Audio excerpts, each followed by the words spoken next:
Hello everyone, Fanta here. You're watching FANTAVISION, and today I'm discussing the now confirmed 200 closures at GameStop. Now, I know before that I reported that Camelot source said 2,400, but just because we already have 200 confirmed or only don't have 200 confirmed does not mean that at some point 2,400 might be closed.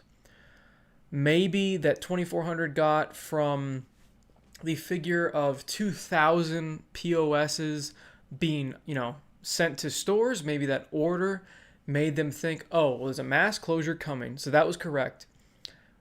And there's 2,000 POSs being ordered. There's 4,400 stores. Therefore, 2,400 are being shut down. So I see the logic, and I can understand why the mistake was made. Now, like I said, I've had a couple people tell me that they've had communications with people, and they've said that this is just the beginning, the 200.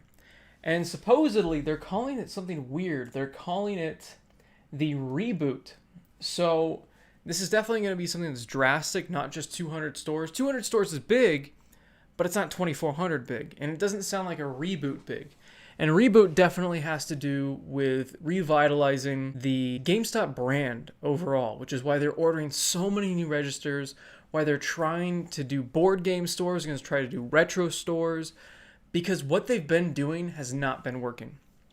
Now, I'm hoping that they roll in some more customer kind of appreciation stuff, some more employee stuff to take care of them. And what do I mean by customer appreciation? I mean just not shoving stuff down their throat. Make the store a more fun place to hang out. And I've heard that that is what they're trying to do with a lot of GameStops. They're trying to make it a hangout. They're going to set up systems that there's vague details about, they're going to have computer clusters for people to be playing computer games. There's going to be video game consoles set up for people to hang out. Again, GameStop, if you want to make money, sell energy drinks. If you want to make money, sell soda. If you go into any card shop, any place where you hang out and you're supposed to spend a large amount of time, they sell drinks and they sell snacks. And if you do that, you're going to make a lot of profit. And the thing is right now, like I said, what they've been doing has not been working. And year over year, they are dying. They're still dying. Now I said this is the end game because I really believed what Camelot's source was saying. I know some people are thinking, well, Camelot's bullshit. He's not. In the first two phases, he was completely correct. All that stuff happened. Now we're phase 3. It's only 200 stores right now, for now. And year over year, they're still losing money. So it's not the end game yet, but they're definitely still on the downswing. They just reported a loss of over $400 million. Their stock doesn't know what the hell's going on.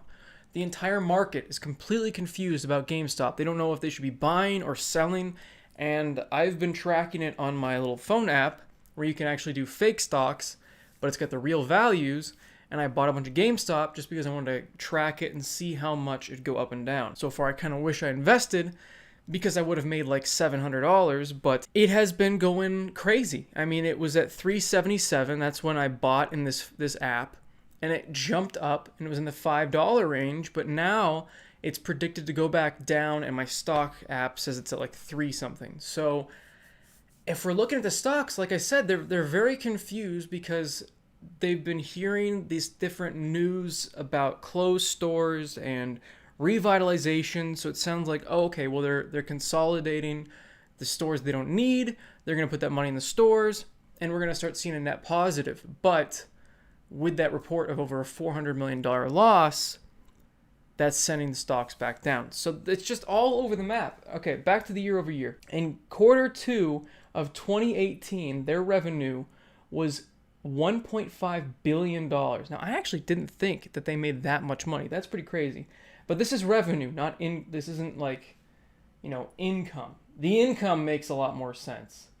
Actually, that's not good. They were at negative 24 million. Now that sounds bad, right? Now this year, quarter 2 2019, they made a revenue of 1.286 billion. So that's a pretty big drop. That's huge. And their net income was, like I said, negative 415 million. So that's awful. That is just awful. What we're seeing in a lot of the different product categories year over year, once again, is total sales 14% drop. We've got 41% drop in new video game hardware. That kind of makes sense considering that we're getting closer to a new console coming out pretty soon. I mean, the Xbox, I believe, is coming out sooner than the PlayStation. I believe it's next year. Everyone's thinking about that, so I doubt that they're going to be selling that many. That kind of makes sense in my opinion. 5.3% drop in new, so that's not really that big of a difference, but here we go. This is where it matters. This is where they make most of their money, and that is the pre-owned and value video game products. 17.5% net loss. So it's a negative 17.5% change, and that's awful. That is where they get the most amount of their profit. So if they're down 17% in used game sales, that is huge because that is their business. New games, consoles, whatever. They don't make a whole lot of money there. But when it comes to pre-owned products, if they're not selling that crap, they're not making money. And that's why we're seeing this $400 million loss, because that's where they're losing it. Now, why I said that this isn't necessarily the end game anymore, they're not closing half their stores yet, it has not been confirmed, is because I still believe that if they survive until the new generation of consoles comes out, we're going to see a resurgence in used game sales, because they're not going to have new Xbox One games, new PS4 games anymore. And if these consoles really are backwards compatible, which I've been told by many, many people, that the new Xbox and the new PlayStation will be completely backwards compatible to everything on the Xbox One and to everything on the PS4, then we're going to see a lot more reasons to buy used games, because these consoles are going to come out. And as you know, the first year, most of the time, of a console's lifespan is garbage. If you look at the PlayStation 4 launch and the Xbox One launch, it was not good. So a lot of people are going to want to buy a lot of these older games. Maybe they didn't have an Xbox One. Maybe they didn't have a PS4. Maybe they sold their collection not knowing that the next generation was going to be backwards compatible. So you're going to see a lot more used game sales there. If that does pick up the way I think it will, that might save their ass. And a lot of people are thinking, and even in the PC game article, the PC Gamer article, they're talking about how discs are going to be the way of the past, and that digital is going to be the new thing, streaming is going to be the new thing. But I still have to say, I don't think that's going to happen yet. I think that's much farther down the road. I think that's another 2 generations away. And I think that because there's still a lot of people like me that love physical, and there's just not the value proposition yet. I hope to wake people up as I make these videos about physical versus digital. You are not winning when you buy digital. You are just handing over extra money to these different companies for no return. You're spending $60 in that copy of, let's say, the new Call of Duty digitally. If you bought that physically, it's also $60, or at Walmart, we're seeing $49.49. If you still have Gamers Club Unlocked, that's 20% off. If you have Amazon, you're seeing that $10 back. There's so many incentives not to buy digital. It baffles me that we're seeing such a rapid acceptance of just buying digital product. You do not own those products. You do not own those things. They're constantly delisting these things. And who knows if someday they might start delisting across the board, even if you bought it. You don't read those privacy things or those terms and agreements when you're playing the game, when you're starting it up. It's like 10 pages. What if they changed the wording in there so it said, we may remove this game from your library at any time? And I feel like with Stadia, they're going to have to say that because it's streaming. Streaming is the farthest away you can go from owning your game. And for some reason, people find that to be okay. I don't quite understand that. When I buy something, I want to own it. But a lot of people are just either lazy or they just like the convenience of, well, it's just lazy again, of not having to leave the house when you can just order online everywhere, and most places have free shipping and launch delivery. Best Buy's got launch delivery, Amazon's got launch delivery. I don't know about Target. I don't really think GameStop does, but a lot of places have launch delivery so that you make sure you get the game day one. So you're still not having to wait for the game. You still don't have to leave the house. You're still getting a physical product, and you're still getting a deal. So it makes no sense to me why physical would ever die out. Plus, there's been a resurgence of people wanting physical copies of games that were only digital even at launch. Or it wasn't on that other console yet, and they're making it physically now for it. We're seeing this with limited runs, Special Reserve, I Am 8-Bit, Fangamer. There's so many other companies that are sprouting up because there is this want of a physical product. People want to buy something and own it. I know it's this crazy thing, but that's what I think will keep GameStop alive. That's why I think they're not in the end game yet. If they'd really lost 2,400 stores, I feel like, oh, they're gone. But because they're only cutting 200 right now, and again, they could cut that 2,400 later or somewhere around that ballpark, I think they have a chance. I think they have a chance to bounce back if they've put into place some sort of smart way to advertise the fact that the next generation is going to be backwards compatible. They're going to really have to push that. They're going to really have to push those used game sales when those new consoles come out. And they're going to have to tell the customer, hey, I know you're buying the PS5. Would you like to buy a bunch of really cheap PS4 pre-owned games? Because these are backwards compatible. These will work with your system. And I feel like a lot of parents and a lot of people that have strict budgets, especially if these consoles are as expensive as we think they're going to be, they're going to have something to play, especially if PlayStation is really going to do what they've been saying they're going to do. They're saying that they're going to make PS4 games load faster and run better. So if they're going to not only play them, but upgrade these games that are already out, if they don't sell those games, then they're just terrible salesmen, because that sells itself. I don't think GameStop's dead. I don't think physical games are dead yet. I think they are on their way out, and it's unfortunate. I hope streaming fails, because that's the complete dystopian future for gamers. It really is. If you don't see that, you're blind. You really are. They've already shown in the game industry how greedy they are with all of these different microtransactions and different implementations into their game, and the way they've cheaped out. I mean, look at Gears of War 5 and Gears of War 3. You watch that Krobcat video and you're like, good Lord, they've cut out like all of the details, these little details that you don't think you would miss. But I thought I was going crazy because I was like, it feels weird. I feel like the game has gotten a lot less bloodier. It feels like less detailed. I feel like the environments aren't as destructible anymore. And then that video comes out and completely confirms everything I said. And I was like, holy crap. Games seem to be getting lazier, and they seem to be cutting corners and adding in as many just little conniving things as they can. And if they're doing that right now, well, we can still buy a physical product. What are they going to do when it's streaming only or digital only?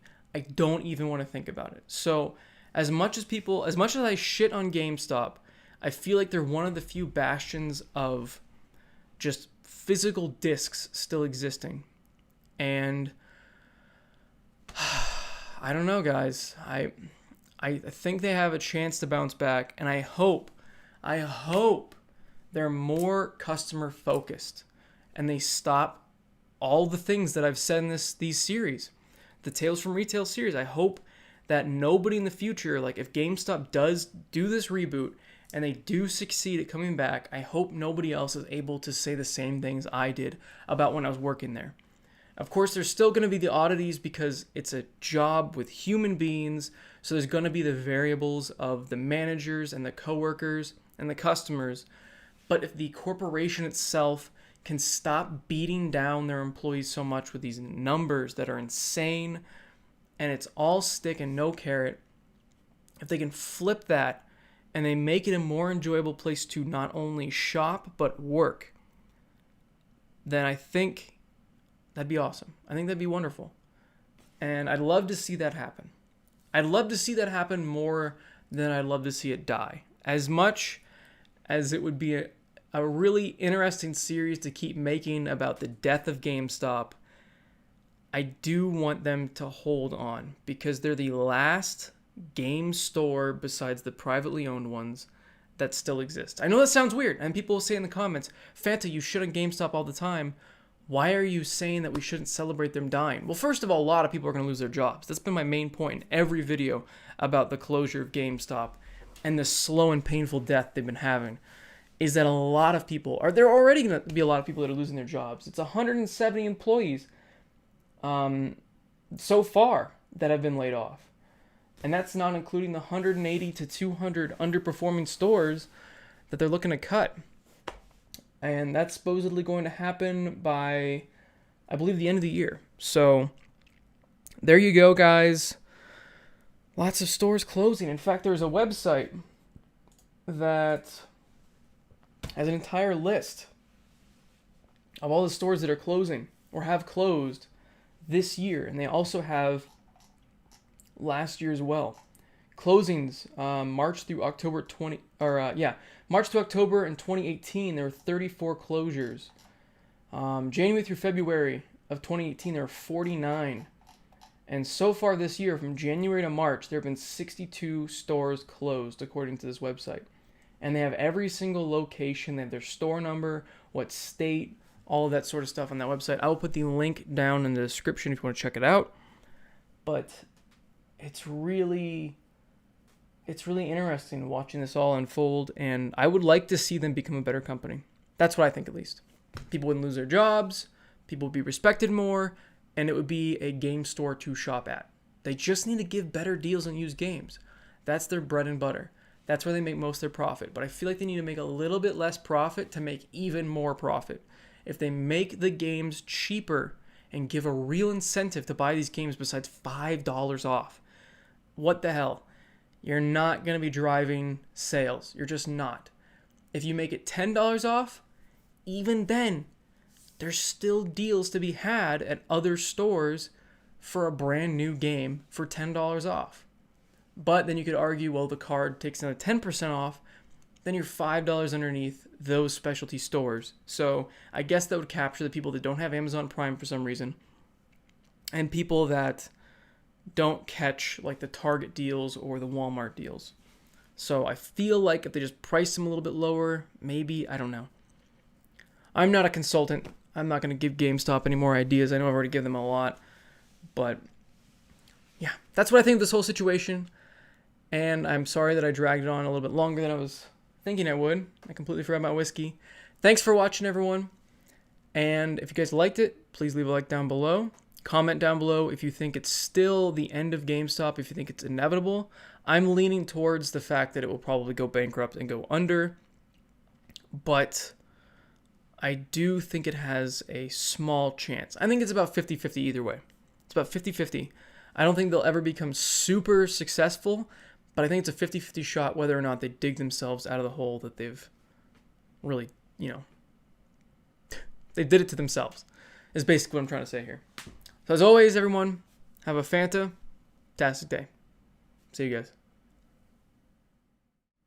Much longer video than I thought it would be. That's my bad. If you're wondering what I'm drinking, it's Elijah Craig Small Batch Kentucky Straight Bourbon. Kentucky Straight Bourbon means it's been aged at least 2 years. 47% alcohol. Definitely got that throat burn, but it's not too bad when it comes to that. And I really love the flavor. So it's only like $26 too. So not too bad. Lasts me a while. I don't drink a whole lot. I drink like a thing like this every couple of days. So yeah, another drink for GameStop, because it's like a bittersweet thing to watch this happen to it, because I'm like, oh, you guys deserve this, you're a bunch of assholes, but at the same time I'm like, yeah, but at the same time, the other retail stores aren't so much great either, and it'll be so much more difficult to get used games conveniently I mean, we watched how incompetently Walmart and Target attempted, even Best Buy, attempted to do used games. Their trade-in programs were terrible. The values you got most of the time were awful. And the employees had no idea what the hell they were doing because they're not stores that specialize in used product. So I don't want pawn shops to be the only way to buy used games, for the love of God. I mean, pawn shops are way scummier than GameStop.